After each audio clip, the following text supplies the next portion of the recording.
नमस्कार दोस्तों, आज हम अपनी इस वीडियो में बात करेंगे कि जो भारतीय लोग अरब एवं गल्फ़ कंट्रीज़ में रहते हैं, कुछ वहाँ पर व्यापार करते हैं तथा कुछ वहाँ पर नौकरी करते हैं, आने वाले समय में उनका फ्यूचर कैसा रहने वाला है तथा उनके साथ वह कौन सी घटनाएं हो सकती हैं जिसके साथ एवं जिनके कारण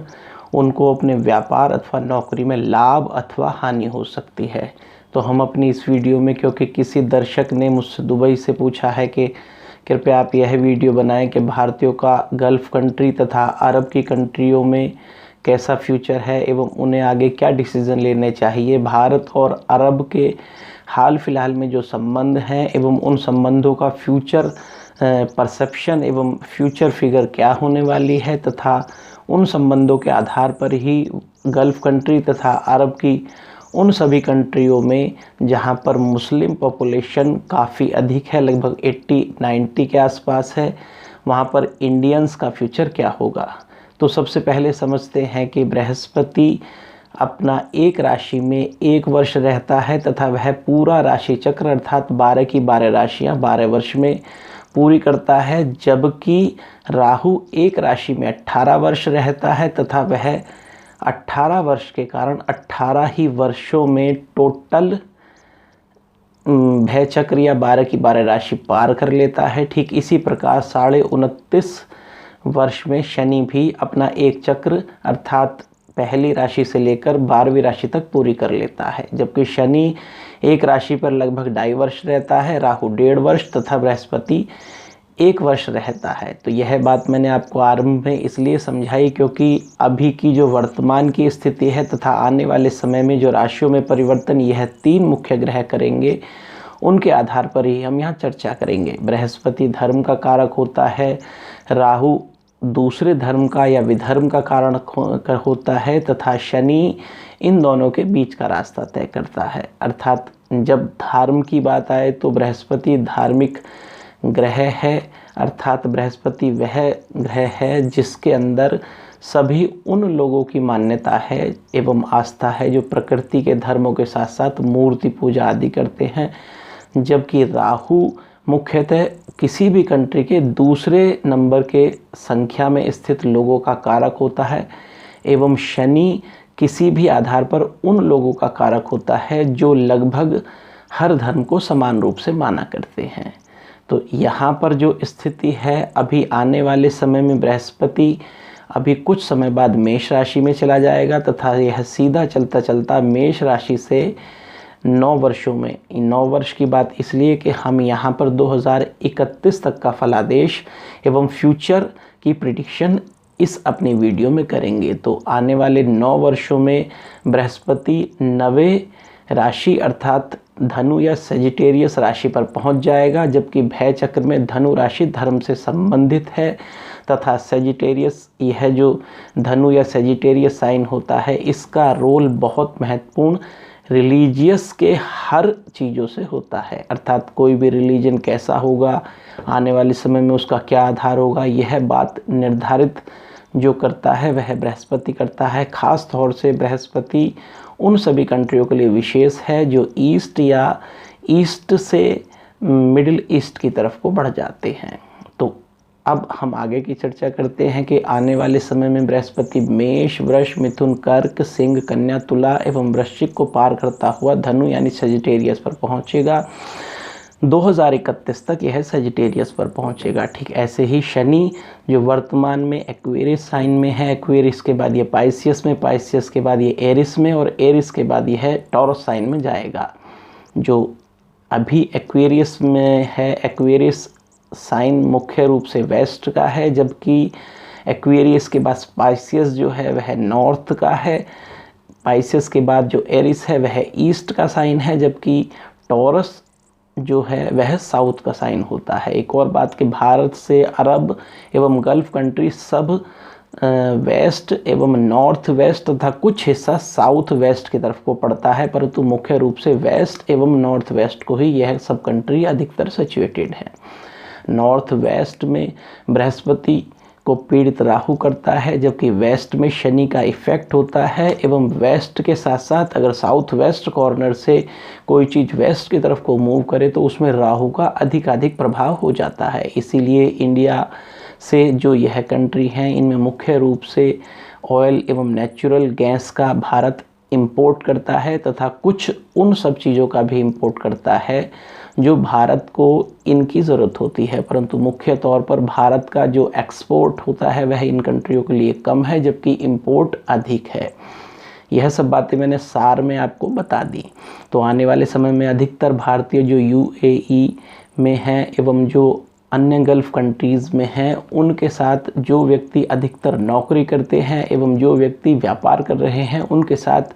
यह ग्रहों का कॉम्बिनेशन क्या कहने वाला है। पहली चीज़ कि भारत में जो बृहस्पति का प्रॉपर प्रभाव है वह धार्मिक स्थिति को और मजबूत करेगा, जबकि भारत में बहुसंख्यक अभी हिंदू हैं तो हिंदुओं की स्थिति एवं धर्म के प्रति उनका रुझान यह निश्चित रूप से बढ़ाता चलेगा। ठीक इसी के साथ साथ जब जब हिंदू धर्म का तेज़ी के साथ प्रसार होता चलेगा तो ऐसी अवस्था में बृहस्पति की मुख्य भूमिका भारत के परिप्रेक्ष्य में होने लगती है, जुपिटर की मुख्य भूमिका भारत के परिप्रेक्ष्य में होने लगती है। ठीक इसी प्रकार जैसे जैसे अब शनि वेस्ट से फिर नॉर्थ से ईस्ट एवं ईस्ट से साउथ को फिर एक चक्कर लगाता चलेगा, अर्थात मुख्य रूप से इस सेक्टर में अब प्रभावी होगा जो नॉर्थ और वेस्ट से रिलेटेड है। तो ऐसी कंडीशन में यह नीड्स को बहुत ज़्यादा बताता है। किसी भी व्यक्ति की कुंडली अथवा जो ब्रह्मांड में कुंडली बनती है उसमें 7th हाउस बिजनेस का है, जबकि फर्स्ट से लेकर 4th हाउस केवल नीड पर आधारित हैं। क्योंकि बच्चे के छोटे से स्थिति में जैसे कि लग्न से बच्चा पैदा होता है, 2nd हाउस में वह छोटा होता है, 3rd हाउस में वह बचपन से कुछ वर्ष आगे के होते हैं, जबकि 4th हाउस तक वह बचपन में ही रहता है। तो यह सब नीड की अवस्था है, अर्थात 1st से 4th हाउस नीड्स देखी जाती है, जबकि 7th हाउस से व्यापार देखा जाता है। यह दो बात इसलिए भी महत्वपूर्ण है कि आने वाले समय में भारत की जिस हिसाब से नीड्स होगी उसी के आधार पर उसके संबंध अरब कंट्री और गल्फ़ कंट्रियों से होंगे। ठीक ऐसे ही अरब एवं गल्फ़ कंट्रियों का व्यापार की जो स्थिति भारत के परिप्रेक्ष्य होगी उसके आधार पर भी इनके संबंध कहा जा सकता है। परंतु आने वाले समय में क्योंकि हर धर्म को लेकर उनके मानने वाले व्यक्तियों में उनकी आस्था और गहरी होने वाली है तथा धर्म की आस्था जितनी अधिक अब गहरी होगी वहीं पर ही धर्मों में विभेद भी बहुत तेज़ी के साथ दिखाई देने लगेगा।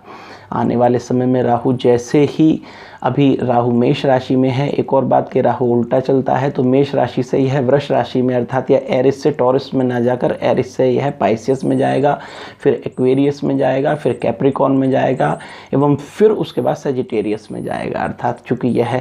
राहु उल्टा चलता वापस चलेगा राशियों में, तो यहाँ एक और ख़ास बात है कि कुछ ईयर्स में बहुत अलग तरह की स्थितियाँ उत्पन्न होंगी, ख़ास तौर से 2029, 2030 एवं 2031 के बीच में राहु और शनि के एसोसिएशन देखे जा सकते हैं एवं इनका विशेष प्रभाव साउथ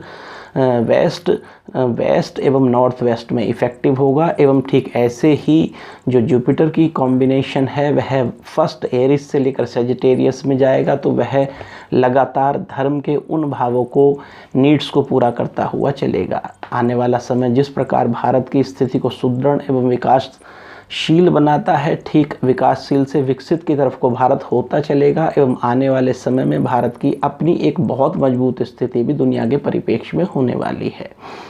तो यह सभी सिचुएशन आने वाले समय में एक बात निश्चित कर देती हैं कि जितने भी व्यक्ति इन कंट्रीज़ में गल्फ़ एवं अरब कंट्रीज़ में भारत के काम कर रहे हैं तो उनको अगर सिर्फ वह नौकरी करते हैं तो 2029 तक कोई विशेष प्रॉब्लम नहीं आती, लेकिन वह सभी लोग जो बिज़नेस या व्यापार करते हैं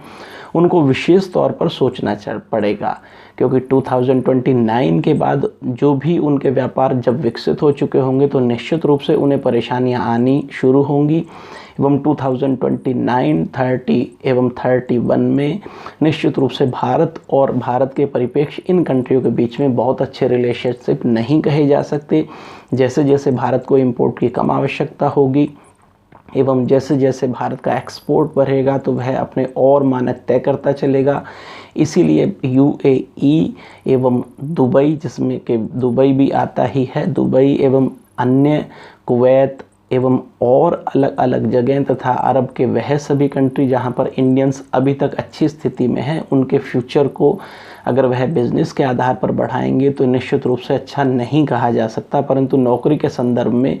वह ठीक है। आने वाला समय अगर आप 2029 तक कोई भी व्यक्ति जो इंडियंस है वह अपना कार्य वहाँ पर कर रहा है तो वह खूब अच्छे से कर पाएगा, लेकिन जैसे ही 2030 आएगा तो निश्चित रूप से उनके व्यापार में परेशानियां होंगी एवं उनका बढ़ा चढ़ा व्यापार भी नीचे को डाउन होने लगेगा। तो यह सार रूप में कहा जा सकता है कि अरब के संदर्भ में 2030 से लेकर 2031 एवं उसके भी आगे तक रिश्ते बहुत अच्छे नहीं बल्कि लगातार कम होंगे, खराब होंगे। तो ऐसी अवस्था में उन सभी व्यक्तियों को जो वहाँ पर अभी रह रहे हैं दोबारा से अपने फ्यूचर का आकलन करना चाहिए। हमारे हिसाब से ज्योतिष गणना यह थी। इसके उपरांत भी अगर किसी को पर्सनली तौर पर संपर्क करना है एवं अपने संदर्भ में उसकी कुंडली जो वहाँ पर रह रहा है वह क्या कहती है, उसके लिए आप हमारे व्हाट्सएप नंबर 9412096846 पर संपर्क कर लें। हम उसके पर्टिकुलर व्यक्ति के फ्यूचर के बारे में इंडिकेट अवश्य ही कर देंगे।